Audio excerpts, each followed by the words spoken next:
दर्शकों,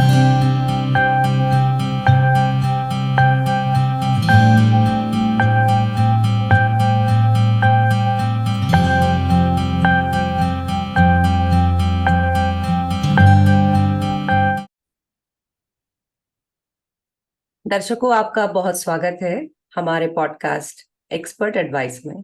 और हमारे साथ डॉक्टर राजेश मिश्रा है, जिनसे आप पहले मिल चुके हैं।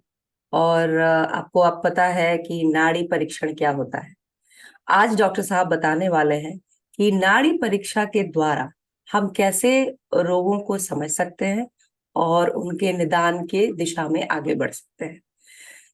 आप इस बात को जरूर समझिए, क्योंकि बिना वजह अगर आप बहुत तरह के केमिकल्स अपने शरीर में डालते हैं, जिसकी शरीर को बजाय ठीक होने के एक अलग तरह की बीमारी उत्पन्न हो जाती है, तो ये आपके लिए आवश्यक है कि आप इस भाग को आज जानें, समझें और इस पर अभ्यास करें। और किसी एक्सपर्ट जैसे डॉक्टर राजेश मिश्रा है यहाँ, उनके पास जाके इसका निदान ढूंढें। डॉक्टर साहब, आपका बहुत स्वागत है। और आप कृपया बताएं कि कैसे नाड़ी के द्वारा दोषों को हम संभाल सकते हैं, देख सकते हैं।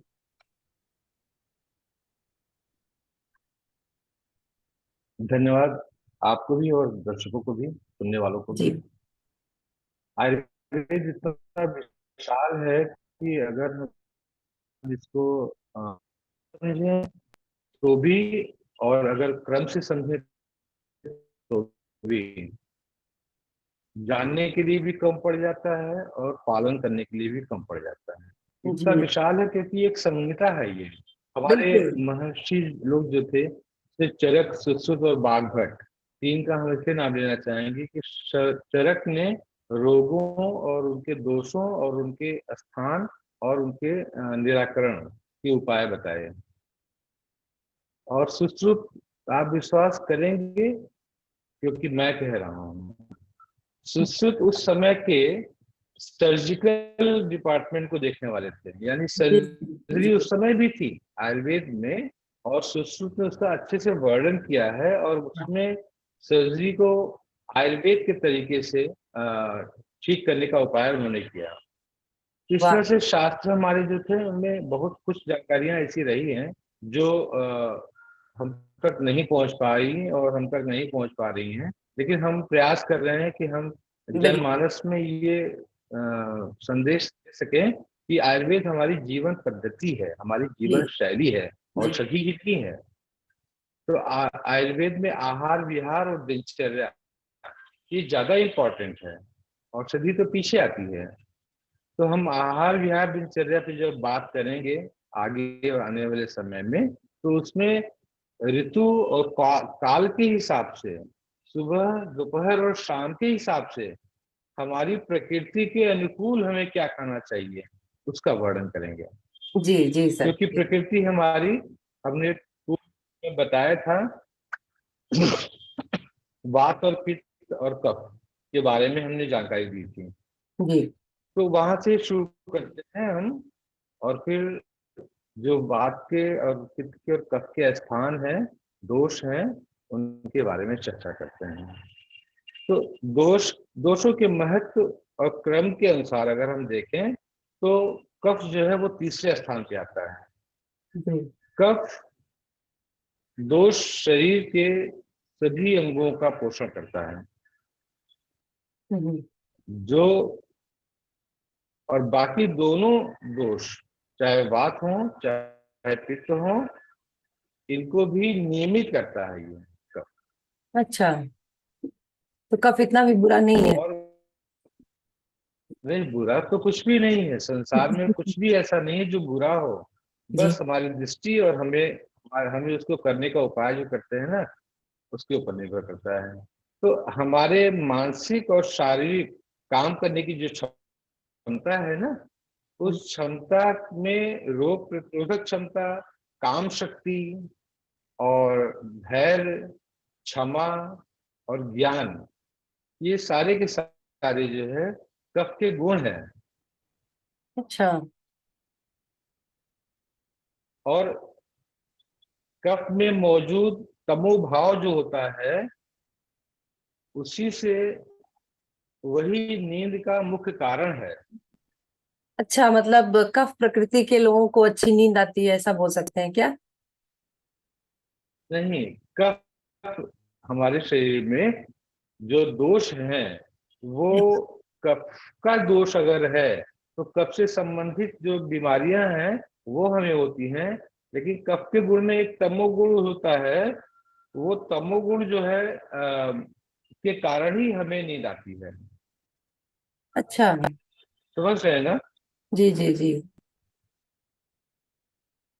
तो अब हम आते हैं बात की, तो कफ के जो दोष है, इसको दोष इसलिए कहते हैं कि जब ये हमारे शरीर में होते हैं तो समान अवस्था में होते हैं, हम्म।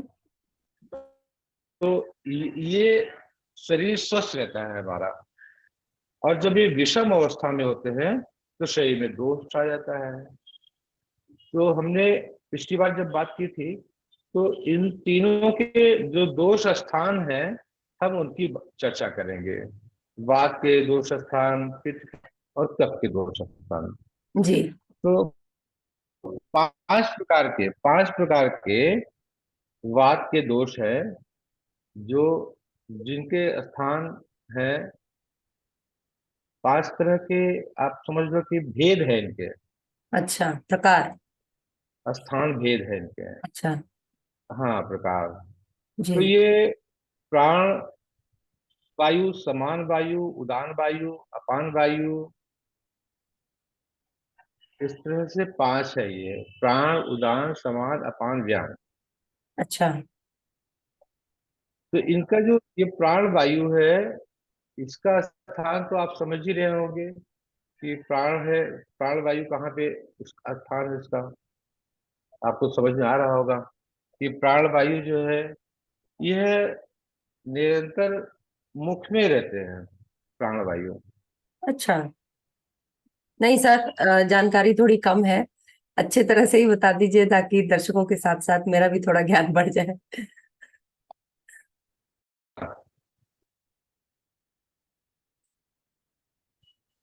तो प्राण वायु के बारे में सर आप बता रहे थे कि प्राण वायु जी, कहाँ है? प्राण वायु निरंतर हमने बताया कि मुख में रहती है और इस प्रकार ये प्राणों को धारण करती है, जीवन प्रदान करती है। प्राण वायु का मतलब ये है जो जो जीवन को धारण करे। प्राण से अर्थात मतलब हमारे जीवन से है। हमको लगता है कुछ जीव को जीवित रखने के लिए, जी। सो प्राण वायु जो है वो तो मुख में होती है और जीवन जीने के करती है लिए। ये, हाँ, प्राणों को धारण करती है, जीवन प्रदान करती है और जीव को जीवित रखती है। हम्म। इसी वायु की सहायता से खाया पिया जाता है। जब ये वायु कुपित हो जाती है तो हिचकी, श्वास और इन अंगों से संबंधित जितने भी विकार हैं वो सब होते हैं। अच्छा। प्राण वायु के बाद अगर आप देखें तो इन पांचों वायु में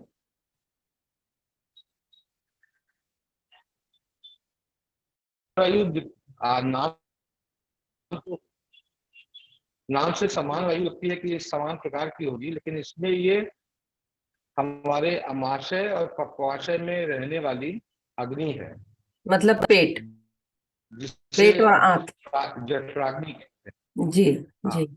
हाँ, अमाशय और पक्वाशय, पक्वाशय मतलब जहाँ पकाने के लिए भोजन को की हम्म। जगह होती है, वहां रहने वाली जो अग्नि है जिसे जठराग्नि कहते हैं, से मिलकर अन्न का पाचन करती है जी। ये वायु।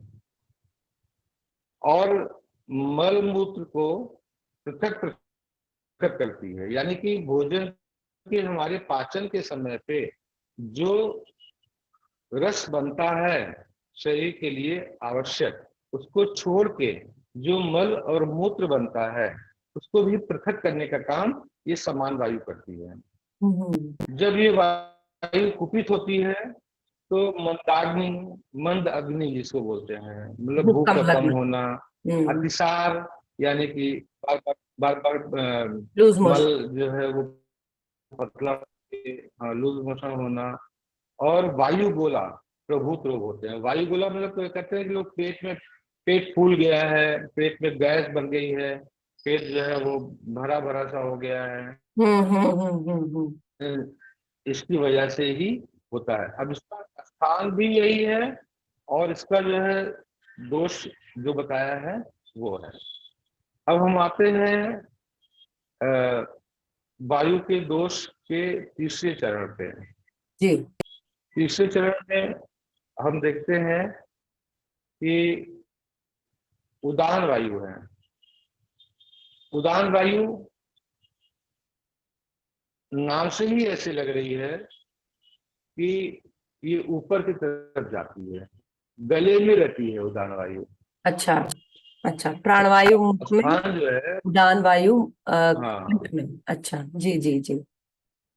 और उदान वायु गले में रहती है। हम्म। इसी वायु की शक्ति से मनुष्य स्वर निकालता है। जैसे हम लोग अभी बोल रहे हैं ना, जी हमारे स्वर निकल रहे हैं, तो जी जी। ये स्वर, अगर उदान वायु बिगड़ जाए तो ये स्वर निकलना ही बंद हो जाएगा। अच्छा। हाँ। तो पूरे शरीर में इस तरह से ये वायु फैली हुई है।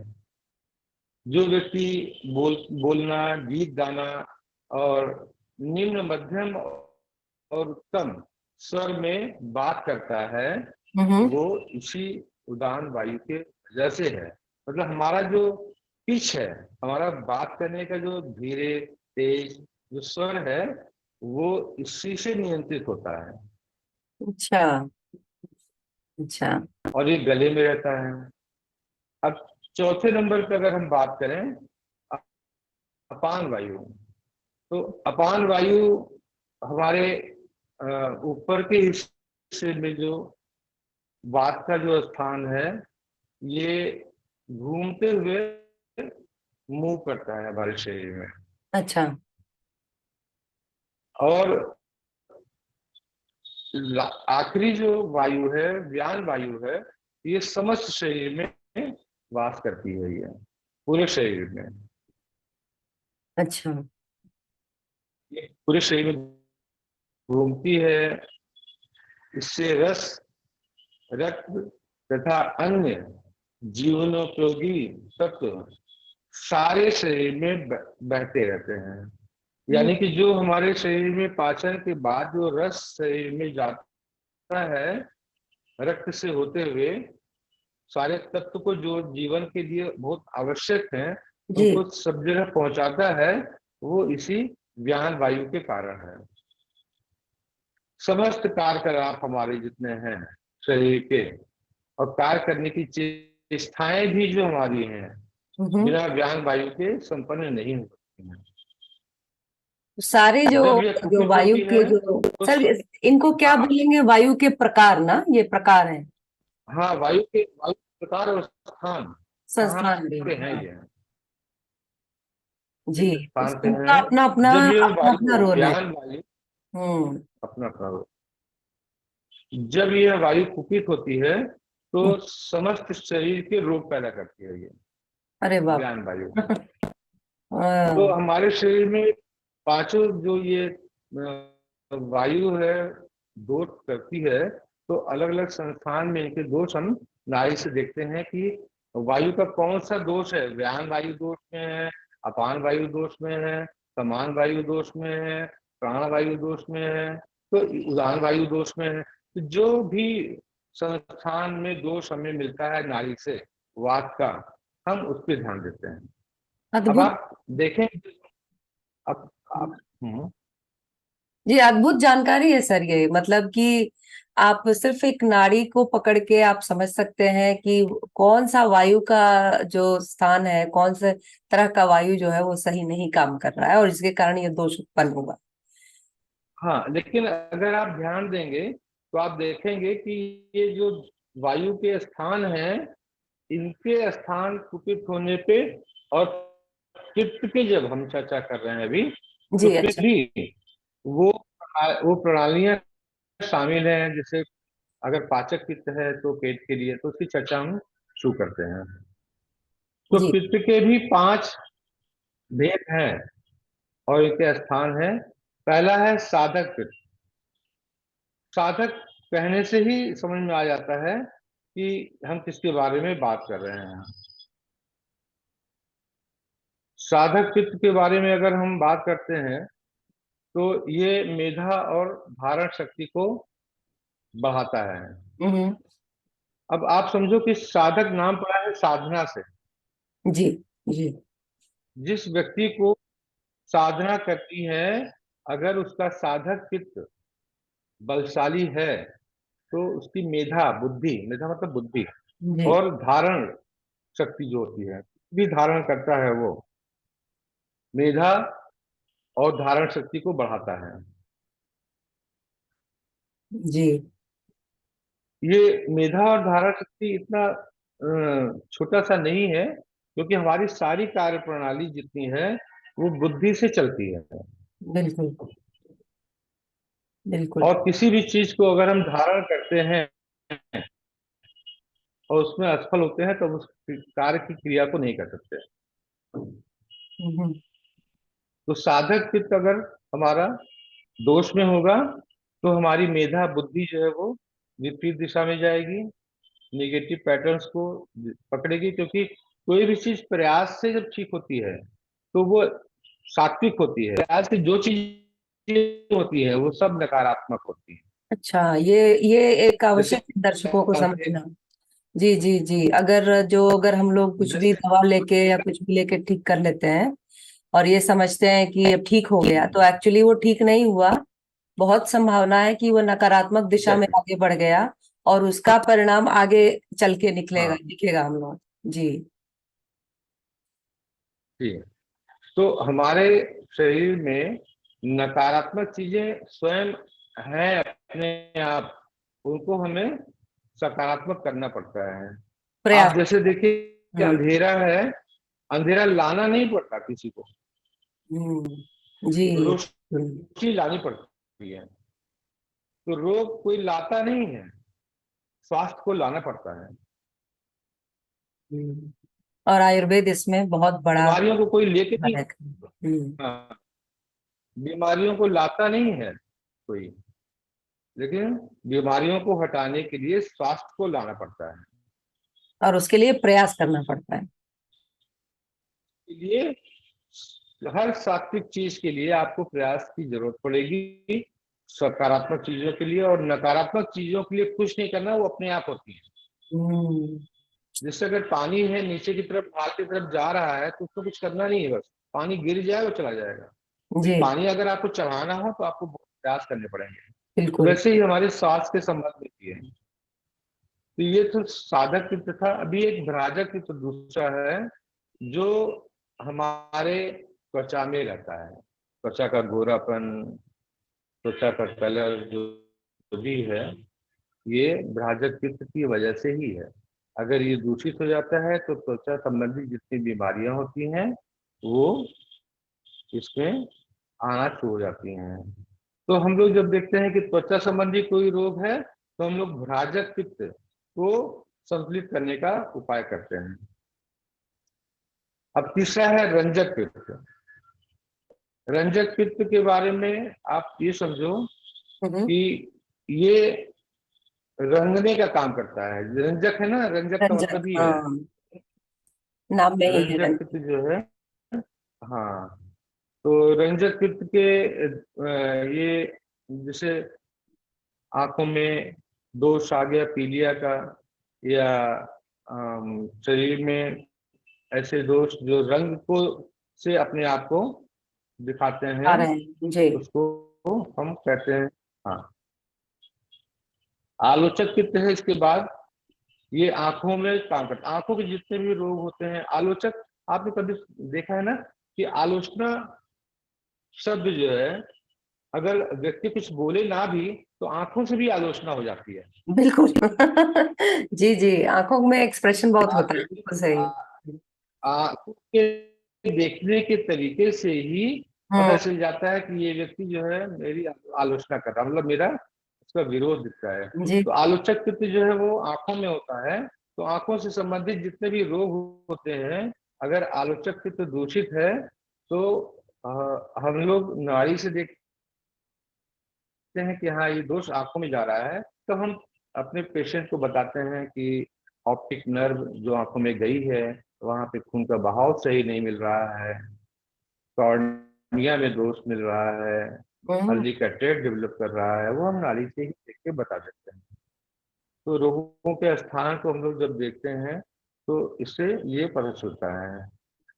अच्छा, नाम से ही आप आयुर्वेद में चीजों को समझ सकते हैं कि इस नाम का आशय जो है क्या है, क्योंकि जी पहले नाम रखे जाते थे गुण के हिसाब से और दोष के हिसाब से। जी। अब जैसे पांचवा है पाचक पित्त। तो पाचक पित्त से आपको क्या लगता है? हाँ, भोजन पचाने के बारे में कुछ होगा। यस, ये पित्त चूंकि भक्ष्य, भोज्य और लेहा, लेहा मतलब होता है कि जो लिक्विड टाइप का हो, हाँ और मतलब वा चोप पे, आंवले का इस तरह के चटनी। शब्दों का इस्तेमाल हम हाँ करते हाँ। हैं। हाँ हाँ। तो इन चार प्रकार के भोजनों को पचाता है। यानी भक्ष्य जो खाने योग्य है, भोज्य जो इस्तेमाल करने के योग्य है, लेह या जो तरल में है और लेह में है, और चोष जो है जो चूसे जा सकते हैं। हम्म। तीन तरह के, चार तरह के भोजन। जी। भोज्य हैं, उनको पचाने का काम करता है। ये इसे पाचक पित्त कहते हैं। और ये अन्न के रस को हम्म। पाचन करके जी। रक्त की तरफ ले जाते हैं और बुरे बैक्टीरिया का नाश करते हैं। अच्छा। जो बुरे बैक्टीरिया होते हैं, पाचक पित्त जो है उनका नाश करता है, और ये अन्न रस का पाचन करता है। तो अन्न रस का जो पाचन होता है वो इसी पाचक पित्त की वजह से होता है। अब आप अ, पुनः समझ लें जी। तो साधक पित्त जो होता है वो मेधा और धारण शक्ति को बढ़ाता है, हम्म। और भाजक पित्त जो होता है वो हमारी त्वचा में रहता है और कांति उत्पन्न करता है। ये त्वचा के समस्त रोग जितने हैं उनको और व्याधियां इसी पित्त की विकृति से होती हैं। शरीर में किए गए लेप जितने आप लगाते हैं, मालिश करते हैं, औषधि स्नान आदि के पाचन कार्य यही पित्त करता है। अच्छा। मतलब आप जो औषधि लगाते हैं शरीर पे, हम्म। तेल की मालिश करते हैं जी। या औषधि का स्नान करते हैं किसी चीज से, जैसे हम्म। नीम की पत्ती आपने पानी में उबाल ली, उससे स्नान कर लिया। अब उससे स्नान करने से क्या होगा? लेकिन अगर आपका भ्राजक पित्त अच्छा है तो ये उसका भी पाचन करता है। हम्म। स्किन पे जो आप लगाते हैं, भ्राजक पित्त उसका पाचन करता है और पाचन करके शरीर को देता है। अरे, अच्छा, तो मतलब जो हम लोग लगाते हैं जो क्रीम या कुछ भी, तो वो केमिकल नुकसान शरीर को भी अंदर में कर सकता है। अगर उसमें केमिकल है तो। ये यहाँ पर फिर महिलाओं हम के लोग तौर पर जानकारी है कि जो जो जो चीजें खूबसूरत बनाने के लिए लगाई जा रही हैं, अगर में हार्मफुल केमिकल्स है तो वो कुछ और भी बीमारी कर सकते हैं बजाय सिर्फ सुंदर लगाने के। तो ये शायद सर रीजन है कि बहुत बिल्कुल बार जो कैंसर वगैरह जो हो जाता है, बहुत तरह तरह के केमिकल्स का, उनका ये उसका ये बहुत अच्छा एक्सप्लेनेशन मेरे अनुसार है। वाह। जी बिल्कुल सही बोला आपने, क्योंकि जो जो भ्राजक पित्त है जी। उसको ये वो ही नहीं देखेगा कि खराब है या अच्छा है। हम्म। वो तो उसका पाचन करेगा ना। बिल्कुल बिल्कुल, और वो अगर आप शरीर के विष का अंदर लेप रहेगा। करेंगे तो हाँ विष का हाँ। पाचन करेगा। जी। सही। अगर आप अगर आप अगर आप चंदन का लेप करेंगे तो चंदन का पाचन करेगा। हम्म। शरीर ये नहीं करेगा कि ये खराब है इसको हम लेंगे ये अच्छा है, इसको नहीं लेंगे। ये पाचन आपने में सिर्फ वो सिर्फ सही। पेट के पाचन में ये क्रिया होती है कि जो, हाँ, जो रस है हम्म। वो अगर दूषित हो गया, तो जो खून में रस जाता है अगर वो दूषित है, तो इस जो खून में थक्के बनते हैं, नलियां सक्रिय हो जाती हैं, उसमें गंदगी जमा हो जाती है, जी वो दोष अगर रस में आ गया और पाचन के साथ में, खून के साथ में शरीर में गया, तो दोष पैदा करेगा ना। बिल्कुल बिल्कुल, ये तो भी। ये रंजक पित्त का काम जो है, हाँ हाँ। तीसरे नंबर पे हम आते हैं फिर से।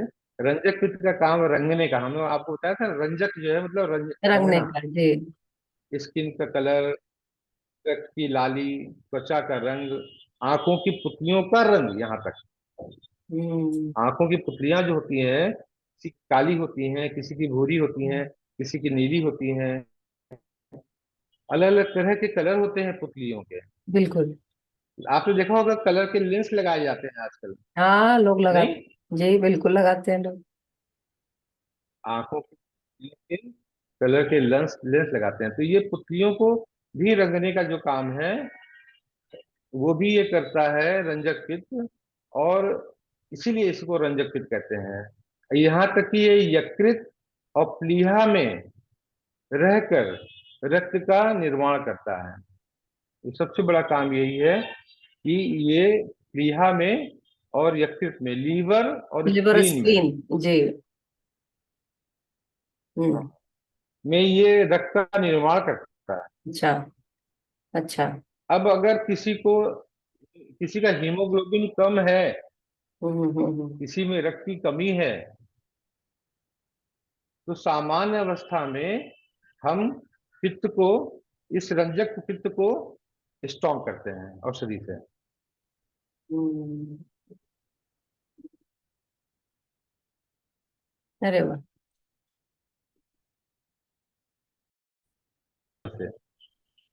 जी। तो रंजक रंजक पित्त का काम यहाँ पे इसलिए भी ज्यादा इम्पोर्टेंट हो गया कि ये लीवर में, जो कि हमारे पाचन को सबसे स्ट्रांग रखने के लिए काम करता है, और प्लीहा में रह के जो हीमोग्लोबिन को बनाता है हम्म इमरजेंसी में, हम्म उसको ये, उसमें रक्त का निर्माण करता है ये। तो ये हमारे लिए बहुत इंपॉर्टेंट है कि जब कुछ होता है जिसमें कि अ, यकृत लीवर में कुछ खराबी हो, लीवर का ग्रेड 1 2 इस तरह के दोष आ जाते हैं, उसमें फैटी लीवर हो जाता है, तो भी, और उसके बाद भी अगर हमारे खून की कमी आ रही है, स्प्लीन नहीं बना रहा है, तो हम भाजक पित्त को स्ट्रॉन्ग करते हैं, जिससे कि रोग ठीक हो सके। समझ रहे हैं ना? जी जी जी जी जी जी। और पांचवा पाचक पित्त के बारे में हमने आपको बताया अच्छे से जो लास्ट सब में, कि रहता है, भोजन जी को, हाँ। जिस तरह के भोजन, हाँ, जिस तरह के भोजन भी हम लेते हैं, उनको पचाने का काम करता है ये। और इसलिए इसको पाचक पित्त कहते हैं। ये रस और बुरे बैक्टीरिया को नष्ट करता है, बहुत इंपॉर्टेंट है। बच्चों में कृमि हो जाते हैं पेट में, तो हम लोग इसको, पाचक पित्त को ही शुद्ध करते अच्छा। हैं। अब अरे। आ जाते हैं हम लोग कफ दोष पे। जी। आज तक लगता है दो स्थान ही के बताने में हम लोग का समय। तो कफ दोष में भी 5 भेद हैं: क्लेदन है, अवलंबक है, श्लेष्मक है, और रसन है, और स्नेहन है। तो हम इनको शार्ट में जो है आपको हम बताते हैं कि इनके कार्य क्या है। जो क्लेदक कफ है, यह अन्न को गीला करता है, अच्छा। और आमाशय में ये रहता है क्लेदक कफ, तथा अन्न को अलग अलग करता है। यानी कि आप ये समझ लो कि वात पित्त और कफ के जो पांचों भेद सब में है, सब हम्म। एक न एक प्रकार से कहीं न कहीं रहते एक दूसरे को कनेक्टेड भी। पोषण देते हैं। जी जी जी। तो कफ होने की वजह से चिकना है ये, इसलिए अन्न को गीला करता है और अमाशय में रहता है, तथा अन्न को अलग अलग करने में भी मदद करता है ये। दूसरा है अवलंबक कफ। अवलंबक कफ को अगर हम देखें, तो इसका नाम ही है अवलंबक, यानी कि हमारा हृदय दिन। में रहना। हम्म। तो ये हृदय में रहता है और अपने अवलंबन कर्म द्वारा हृदय का पोषण करता है, अच्छा। इसलिए इसको अवलंबन कहते हैं। दूसरा है श्लेष्मक कफ, हम्म। जिसको तर्पक भी कहते हैं। तो श्लेष्मक कफ नाम से ही श्लेष्मा का पता चलता है। हम्म। श्लेष्मा मतलब होता है जो चिकनापन। ये कफ संधियों में रहता है। अच्छा। अब आप ये समझ लो कि जॉइंट्स के बीच में जो श्लेष्मा है, अगर वो ड्राई हो जाए तो जॉइंट्स के पेन शुरू हो जाते हैं। जी तो जी। ये कफ संधियों में रहता है। संधियां मतलब जॉइंट्स, जो जॉइंट जोड़ों के बीच की जगह है, और इन स्थानों को कफ विहीन नहीं करता कभी भी। अगर ये श्लेष्मक कफ कफ ठीक ना रहे, तभी जाके ये हमारे जॉइंट्स के बीच में जो श्लेष्मा होती, चिकनापन होता है, वो खत्म होता है। जैसे होता है हाँ। जॉइंट्स के बीच का, डॉक्टर बोलते हैं ग्रीस खत्म हो गया। जी। इसको रसन कहते हैं, क्योंकि ये कंठ में रहता है। रसन, रसना, हम्म। क्योंकि ये कंठ में रहता है इसलिए इसको रसन कफ कहते हैं। और ये रस को ग्रहण करता है। जो भी आप रस का पान करते हैं कंठ से, ये इसको ग्रहण करता है, इसलिए इसको रसन कहते हैं। कड़वे और चरपरे रसों का ज्ञान इसी रस से होता है, श्लेष्मक कफ से होता है। अच्छा। जो आप लोग खाते हैं ना, चटपटा कुछ खाते हैं, चटपटा कुछ खाते हैं मुंह में रखे, तो ये हम्म। गले में रहने की वजह से रसन उसके स्वाद को और का ज्ञान कराता है ये श्लेष्मक कफ। अगर श्लेष्मक कफ खराब हो जाए तो आप जो स्वाद वाला है वो गड़बड़ हो जाता है। टेस्ट लोग नहीं कहते हैं मिलता है लोगों को, स्वाद नहीं मिल जब रहा है तबीयत डॉक्टर खराब साहब। होती है। हाँ। हाँ, हाँ। फिर आता है रसन कफ। ये कंठ में रहता है, रस को ग्रहण करता है और कड़वे और चपे रसों का ज्ञान कराता है। ये रसन कफ है ये। और पांचवा जो लास्ट है वो स्नेह कफ है। तो स्नेह कफ को अगर हम देखें तो ये मस्तक में रहता है। अच्छा। ब्रेन जहाँ है ना हमारा, जी जी ये जी। मस्तिष्क मस्तिष्क में रहता है और शरीर की समस्त इंद्रियों को तृप्त करता है। अब आप जानिए कि अगर ये स्नेहन कफ जो है दूषित हो जाए तो इंद्रिय हमारी तृप्ति ही नहीं होगी।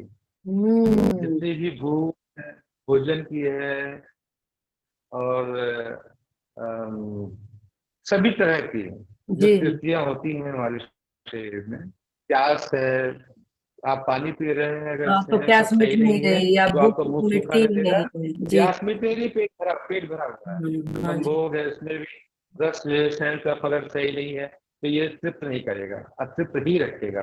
इस तरह से समस्त शरीर में जो भी हम समस्त इंद्रियां हमारी जो काम करती हैं, उनको तृप्त करने का कार्य ये सेहन कफ करता है।